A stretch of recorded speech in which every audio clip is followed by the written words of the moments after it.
परछाई एपिसोड 200। अब आगे। सुहानी तिरछी नजरों से युवराज की तरफ देखते हुए अपने मन में कहती है, युवराज सर, बस एक बार और पूछ लीजिए, बस एक बार, मैं पक्का मना नहीं करूंगी। सुहानी यही सोच रही होती है, तभी उसे युवराज की आवाज सुनाई देती है, अगर तुम दिन करोगी तो शायद मैं तुम्हें माफ करने के बारे में सोचूंगा। युवराज के ऐसा कहते ही सुहानी के चेहरे पर एक बड़ी सी स्माइल आ जाती है और वो फौरन उठकर काउच की तरफ बढ़ने लगती है। इस वक्त उसे युवराज की नाराजगी की बिल्कुल भी नहीं पड़ी थी, उसे तो बस अभी खाना खाना था। वो काउच पर बैठकर बिना युवराज की तरफ देखे खाना निकलने लगती है। युवराज इस वक्त सुहानी को ही देख रहा था, जिसे युवराज की बिल्कुल भी नहीं पड़ी थी। तभी सुहानी को रियलाइज होता है कि युवराज अभी भी उसके सामने बैठा है। सुहानी अपनी खुशी छुपाकर सीरियस होते हुए युवराज से कहती है, वैसे तो मुझे खाने में कुछ खास इंटरेस्ट नहीं है, लेकिन आप इतना इंसिस्ट कर रहे हो तो मैं खा लेती हूँ। युवराज भी अपनी स्माइल छुपाते हुए कहता है, आई नो दैट। युवराज के ऐसा कहते ही सुहानी खाने पर टूट पड़ती है। वो बिना युवराज की परवाह किए लगातार खाए जा रही थी और युवराज हैरानी से सुहानी को ही देख रहा था। सुहानी खाना खाते हुए खुशी के साथ अपने मन में कहती है, तुम सबको पता नहीं मैंने तुम्हें कितना मिस किया। आज मुझे एहसास हो रहा है कि सच्चा प्यार तो मैं बस तुम लोगों से करती हूँ। सुहानी को तरह से खाते देख युवराज अपने मन में कहता है, इसे देखकर तो ऐसा लग रहा है जैसे ये सुबह से नहीं सदियों से भूखी है, लगता है आज ही पूरी दुनिया का खाना खा जाएगी। कुछ ही देर में सुहानी वहां रखा पूरा खाना खत्म कर देती है। युवराज अब तक हैरानी से सुहानी को ही देख रहा था, जिसकी वजह से वो कुछ भी नहीं खा पाया था। उसके सामने प्लेट पर थोड़ा सा खाना रखा था। सारा खाना खत्म करने के बाद सुहानी की नज़र युवराज की उस प्लेट पर जाती है। वो एक बार उस प्लेट को तो एक बार युवराज को आशा भरी निगाहों से देख रही थी। युवराज सुहानी को घूरते हुए कहता है, सोचना भी मत, पहले ही तुम हम दोनों का सारा खाना खत्म कर चुकी हो। ये कहकर युवराज उस प्लेट पर रखे खाने को खाने लगता है। जब तक युवराज उस प्लेट को खाली नहीं कर लेता, सुहानी लालच भरी नजरों से युवराज को ही देखती रहती है। खाना खत्म करके युवराज वॉशरूम में चला जाता है। सुहानी अपना मुंह बनाकर युवराज को देखने लगती है। जब वो उठने की कोशिश करती है तो उसे एहसास होता है कि उसने आज काफी ज्यादा खा लिया था और इस वजह से वो उठ नहीं पा रही है। वो खुद को ज्यादा तकलीफ न देते हुए वही काउच पर फैलकर सो जाती है।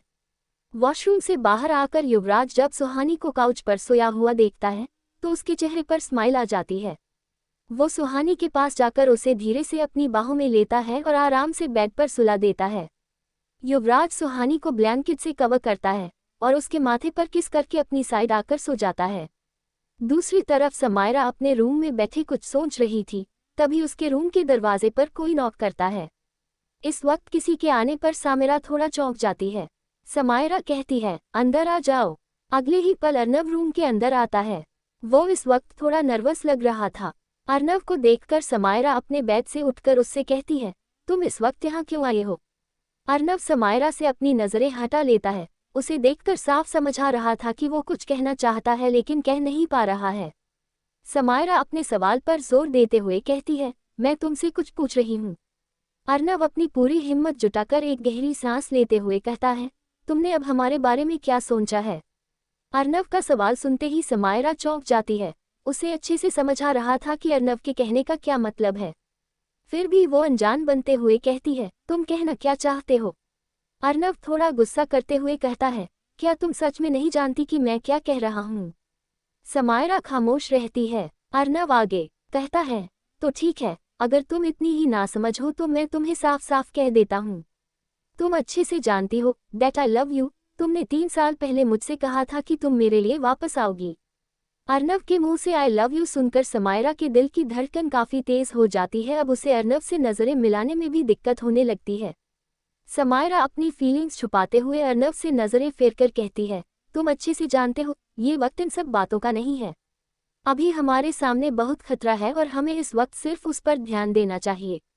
अर्नव को साफ समझ आ रहा था कि समायरा उसे टालने की कोशिश कर रही है और ये देखकर अर्नव का गुस्सा और भी ज्यादा बढ़ जाता है।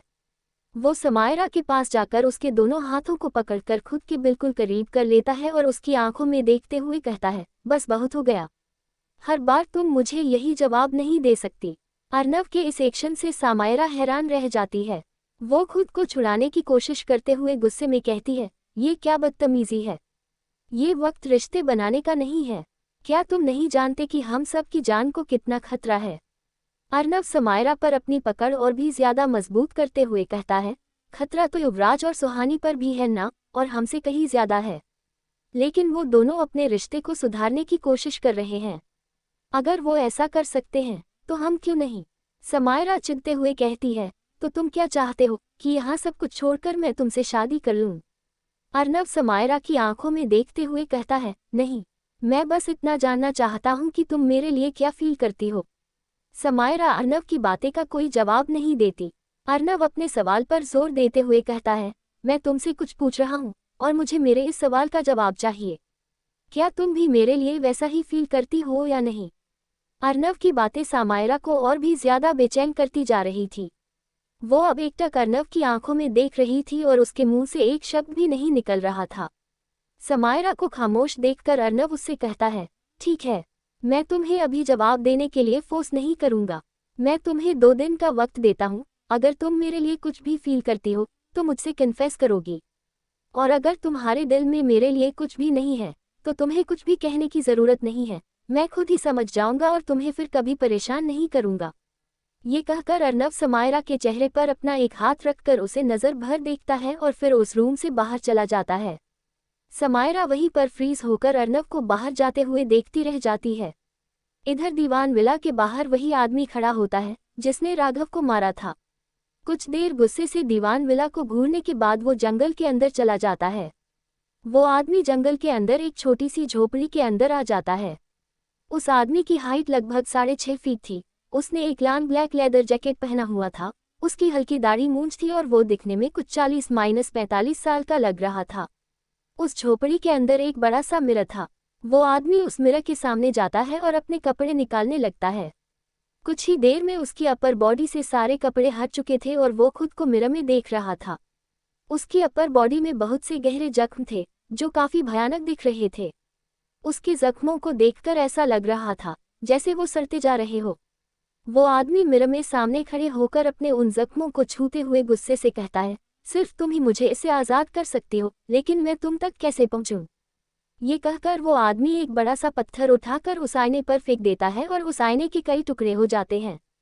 वो आदमी उन जख्मों को सहलाते हुए अपना पास्ट याद करने लगता है और उसे कुछ विजुअल्स दिखाई देते हैं। हिमालय की बर्फीली वादियों में एक बड़े से पत्थर पर एक योगी बैठे थे। उनके नीचे वही आदमी बैठा उनसे बातें कर रहा था।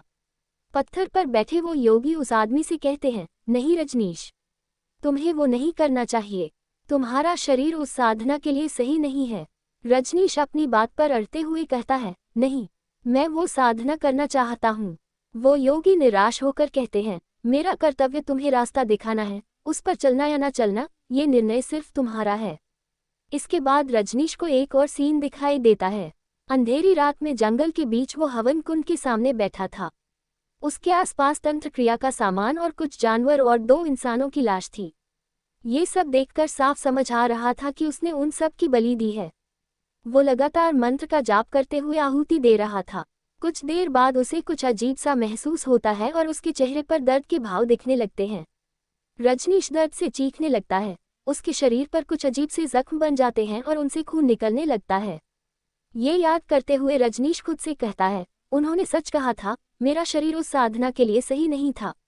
उस रात के बाद मैंने खुद को ठीक करने की बहुत कोशिश की, लेकिन मेरी हर कोशिश नाकाम रही। जब मैं अपनी पूरी उम्मीद हार चुका था तब मुझे तुम मिली। रजनीश सुहानी की बात कर रहा था और ये कहते हुए उसकी आंखों के सामने और भी कुछ विजुअल्स आने लगते हैं। रात का वक्त था। रजनीश उस अंधेरे जंगल में बड़ी तेजी से आगे बढ़ रहा था। उसके चेहरे पर परेशानी और चाल में बेचैनी थी। तभी उसे पीछे एक छोटी सी बच्ची की आवाज़ सुनाई देती है, आप कहाँ जा रहे हैं।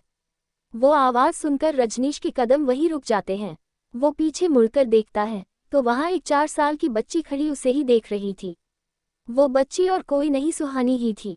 सुहानी को उस अंधेरे जंगल में देखकर रजनीश थोड़ा चौंक जाता है, लेकिन उसे खुशी भी हो रही थी क्योंकि आज उसे अपना शिकार मिल गया था। उस साधना के असफल होने के बाद रजनीश को जीने के लिए लोगों की जीवन ऊर्जा की जरूरत पड़ती थी। रजनीश सुहानी की तरफ बढ़ते हुए उससे कहता है, तुम कौन हो और इस वक्त यहाँ क्या कर रही हो। सुहानी अपनी तोतली आवाज में धीरे धीरे कहती है, मेरा नाम शिवी है और वो मिला घल है। ये कहते हुए सुहानी सिंघनिया मेंशन की तरफ इशारा करती है। रजनीश एक नज़र सिंघनिया मेंशन को देखता है और फिर कहता है, लेकिन इतनी रात को तुम घर के बाहर क्या कर रही हो? सुहानी बड़ी मासूमियत से कहती है, मैं मम्मी के साथ बाहर आई थी, वो वहाँ खड़ी है। ये कहकर सुहानी अपनी माँ की तरफ इशारा करती है, जो विशिंग वेल के पास खड़ी उसे एकटक देख रही थी। सुहानी की माँ अवंतिका कभी कभी सुहानी को लेकर ही विशिंग वेल के पास आ जाया करती थी, और उस रात वो विशिंग वेल को देखते हुए इतना खो गई थी कि उसे एहसास ही नहीं हुआ कि कब सुहानी उसका हाथ छोड़कर उससे दूर चली गई। रजनीश अवंतिका को देखने के बाद सुहानी के सामने अपने घुटने के बल बैठ जाता है और उसकी तरफ अपना हाथ बढ़ाकर कहता है, क्या तुम मेरे साथ चलोगी? सुहानी अपना मुंह बनाकर कहती है, मैं आपके साथ क्यों जाऊं? यहाँ मेरे मम्मी पापा है। रजनीश सुहानी को फुसलाने की कोशिश करते हुए कहता है, तो ठीक है, मैं तुम्हें तुम्हारे मम्मी के पास ले चलता हूँ। ये सुनकर सुहानी एक बार अवंतिका को और एक बार रजनीश को देखती है और फिर रजनीश के हाथ में अपना हाथ रखकर कहती है, ठीक है, हम चलते हैं। जैसे ही सुहानी रजनीश को छूती है, रजनीश को एक अलग सा एहसास होता है। उसे ऐसा लग रहा था जैसे अब वो पहले से काफ़ी बेहतर महसूस कर रहा हो। हर वक्त उसके जख्मों में असहनीय दर्द होता था, लेकिन सुहानी के छूते ही उसका दर्द कम होने लगा था। रजनीश को एहसास हो जाता है कि सुहानी कोई आम इंसान नहीं है। उसे ऐसा लग रहा था जैसे सुहानी ही उसे अब ठीक कर सकती है।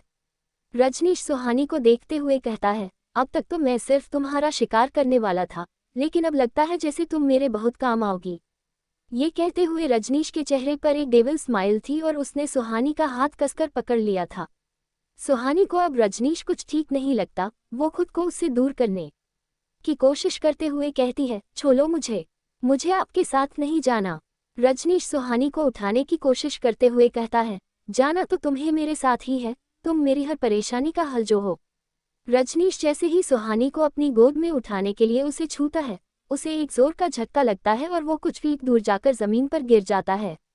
कुछ देर तक तो उसे समझ नहीं आता कि अभी अभी उसके साथ क्या हुआ, लेकिन जैसे ही वो अपना सर उठाकर सामने देखता है तो हैरानी से उसकी आंखें और भी ज्यादा बड़ी हो जाती है।